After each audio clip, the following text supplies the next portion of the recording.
ममता झा समस्त मिथिलावासी के गोर लागे छी। मड़वा निपैका ले गीत गाबे जा रहल छी। जय मिथिला, जय मैथिली, जय माँ जानकी।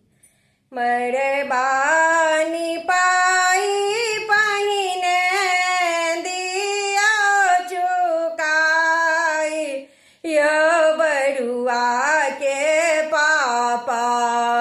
मड़वा निपाई पहिने दिया चुकाई, यो बड़ुआ के पापा। दिया ने मनमा हुलसाई, यो बड़ुआ के पापा। दिया ने मनमा हुलसाई, यो बड़ुआ के पापा। मड़वा निपाई पहिने दिया चुकाई, यो बड़ुआ के पापा। दिया ने मनमा हुलसाई, यो बड़ुआ के पापा। बाबू के कमाई काता रखलौं नुकाई, यो मोर बड़का भैया। बाबू के कमाई काता रखलौं नुकाई, यो मोर बड़का भैया। दिया ने पहिले चुकाई, यो मोर बड़का भैया। दिया ने पहिले चुकाई, यो मोर बड़का भैया। मड़वा निपाई पहिने दिया चुकाई, यो मोर बड़का भैया।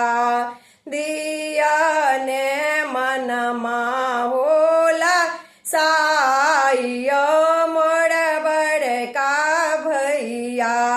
जतेक कमेलौं काता रखलौं नुकाई, यो मोर छोटका भैया।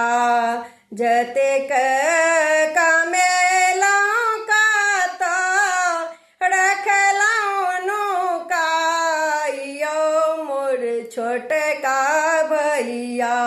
दिया ने मड़वा निपाई, यो मोर छोटका भैया। दिया ने मड़वा निपाई, यो मोर बड़का भैया। दिया ने मनमा हुलसाई, यो मोर बड़का भैया। भौजी सा विचार काके चेन बनबियो, यो मोर सुंदर भैया। भौजी सा विचार काके कंगना गढ़बियो, यो मोर सुंदर भैया। दिया ने आसरा पुराई, यो मोर बड़का भैया। दिया ने मनमा हुलसाई, यो मोर छोटका भैया। मड़वा निपाई पहिने दिया चुकाई, यो मोर बड़का भैया। मनमा मोर दिया ने हुलसाई, यो मोर छोटका भैया। मनमा मोर दिया